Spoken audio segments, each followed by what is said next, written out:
Hello everyone, বিকেল বিকেলে আমরা সব বান্ধবীরা মিলে হাঁটতে বেরিয়ে পড়েছিলাম। হাঁটতে হাঁটতে যখন আমরা নরেন্দ্রপল্লীর মাঠের ওখানে গেছি, দেখুন এই সাইডে এটা স্কুল আর বা সাইডে সামনে গিয়ে মাঠের ওখানে গিয়ে দেখলাম নাম কীর্তন হচ্ছে। কি সুন্দর লাইটিং জ্বলছে, তাই আমরা শুরুটা এখান থেকে করলাম। দেখুন মাঠের ভেতরে যেখানে কীর্তনটা হচ্ছে সেখানে পৌঁছে গেছি। দেখুন চারিদিকে মাঠে লোকজন ভর্তি, ছোটোখাটো দোকান বসেছে। আজকে কীর্তনের শেষ দিন, কীর্তনের সব শেষ, এখন হচ্ছে গান বাজছে, সুন্দর গান হচ্ছে আর ওখানে প্রসাদের ব্যবস্থা করেছে। আজকে গিয়ে দেখলাম খিচুড়ি প্রসাদ বিতরণ হচ্ছে। যাই হোক, আমরা যেহেতু হাঁটতে গেছিলাম তাই ভাবলাম চলো আমরা একটু কীর্তন দেখেই আসি, ঠাকুরকে একটু প্রণাম করে আসি। যেমন ভেতরে যাচ্ছি,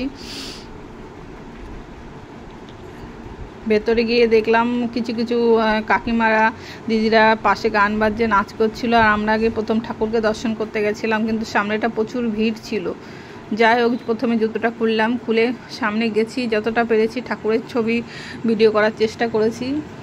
পুরো কীর্তনের ওই জায়গাটায় ফাঁকা, সব খাওয়ার ওখানে চলে গেছে অলরেডি, কিন্তু ঠাকুর যেখানে সেখানে ভিড় ছিল। দেখুন সবাই দাঁড়িয়ে আছে, সবাই নমস্কার করছে, কেউ প্রসাদ নিচ্ছে। যাই হোক, আমি তাদের মাঝখান থেকে কিছুটা তোলার চেষ্টা করছি। ওটা হচ্ছে রাধাকৃষ্ণ, দুপাশে গৌরনিতাই, আর পুরো সামনেটা অনেক গোপাল ছিল, ছোট বড় মিক্সড করে অনেকের বাড়ির গোপালগুলো ওখানে এনেছে। দেখুন ক্যামেরায় কতটা ধরা পড়েছে জানি না। যাই হোক, অনেক গোপাল ছিল। দেখুন এই পাশে বা সাইডে মাটির গোপাল ছিল দুটো, ডান সাইডে ছিল। কিন্তু এমনি ঠাকুরের বাড়িতে যেটা পিতলের গোপাল ঠাকুর পুজো হয়, ছোট বড় সাইজে সব রকম গোপাল ছিল। পুরো মাঠটা ভর্তি লোকজন ছিল। এই দেখুন এই জায়গাটা একটু ফাঁকা হয়েছিল, তখন আবার তুলেছি। দেখুন এই যে এখানে দেখুন 5টা গোপাল, তাদের সবাই পুজো করেছে।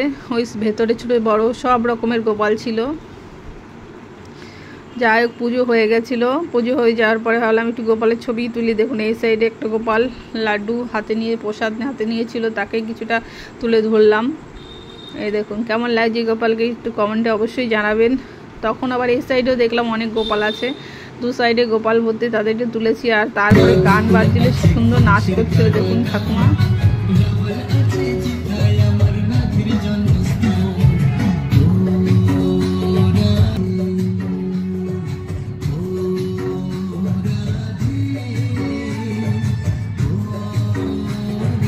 ঠাকুমার সাথে যে এই লাল শাড়ি পরা মেয়েটাকে দেখছেন, এটা আমার স্কুলের এক বান্ধবী। আমি নামটা ভুলে গেছি। ওদের বাড়ির সামনে দিয়ে গেলে আমাকে ডাকে। যাই হোক, আমাকে ক্যামেরা করতে দেখে আরও বেশ ঠাকুমার তালে তালে নাচ করছিল, দেখতে ভালোই লাগছিল। যাই হোক, অনেক পুরনো স্মৃতি, স্কুলের বান্ধবীদের দেখতে পেলাম। এটা হচ্ছে আন্টি, আমার ছেলের স্কুলের আন্টি দেখেছিল, সে আবার আমাকে বললো।